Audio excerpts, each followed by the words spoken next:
Hello and welcome to today's Music Monday. We are talking about theoretical scales, but also beware the circle of fifths, unless you are aware of what it represents or should represent. And there's also a bit of a tale about don't believe everything you see on the internet or indeed YouTube.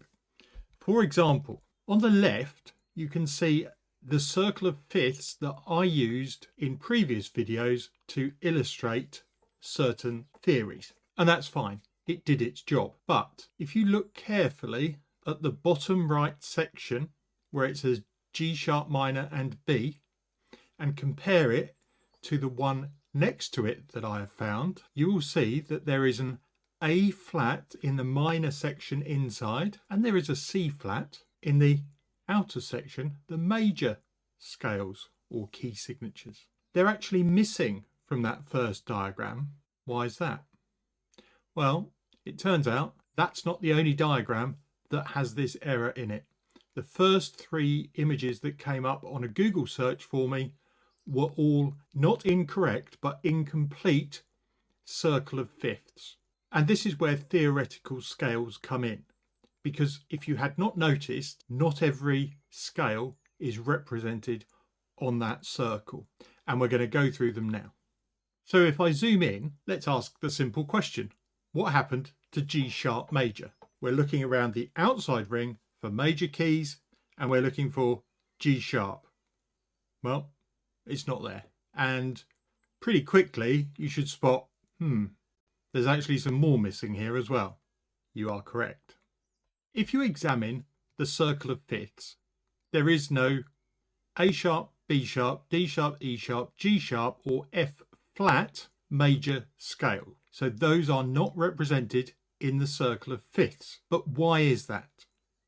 Because we surely can play G sharp major just by starting on a G sharp and then following that pattern, either tones and semitones or wholes and half steps, depending on which you prefer. We can go tone, tone, semitone, tone, tone, tone, semitone. So that is actually playing a G sharp major scale. The problem comes when we try and write it down. And this is why it is considered theoretical, because the rules say that our notes have to go up in value each time.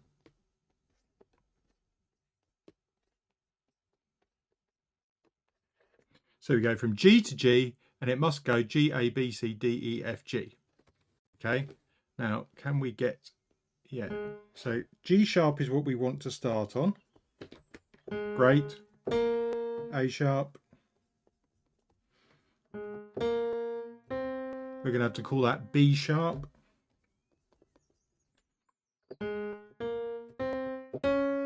C sharp.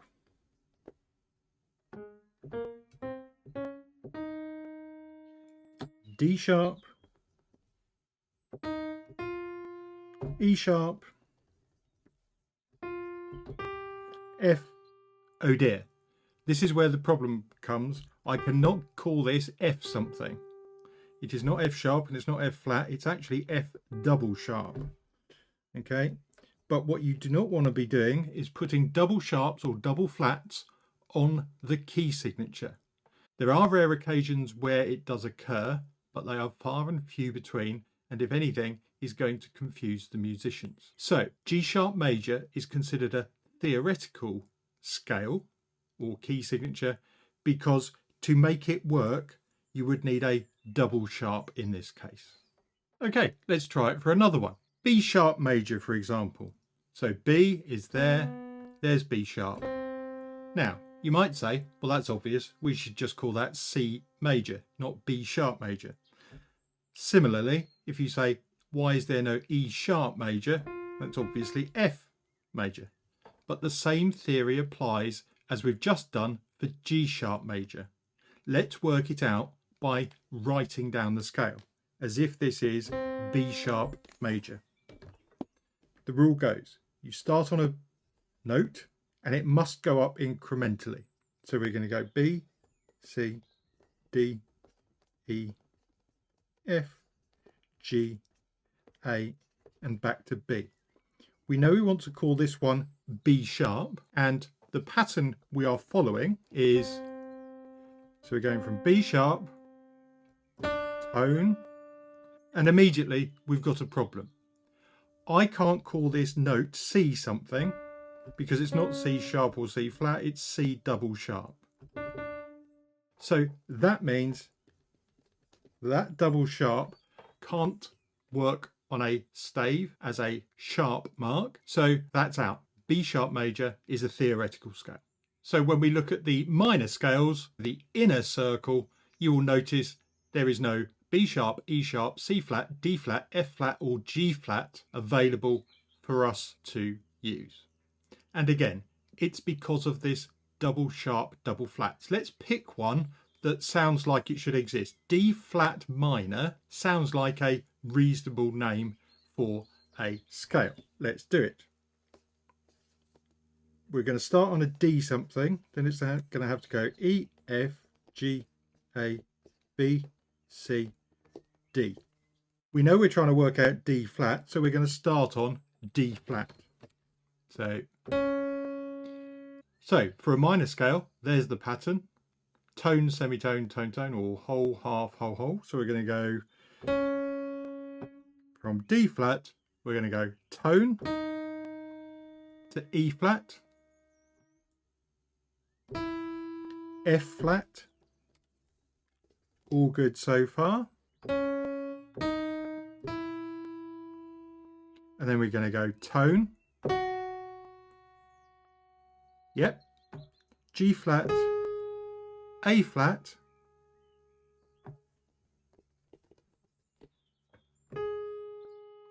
now we're going to do a semitone. We can't call this B double flat, so there's a problem. We can't have a double flat there when we are naming the scale. And that is true for all of those. And that's it for today. So be aware the circle of fifths does not have every single possible key signature in it. Also, don't necessarily believe the internet, and you can work these things out for yourself as well. I hope you found that fun. Like and subscribe, always appreciated. I will see you in the next video. Bye for now.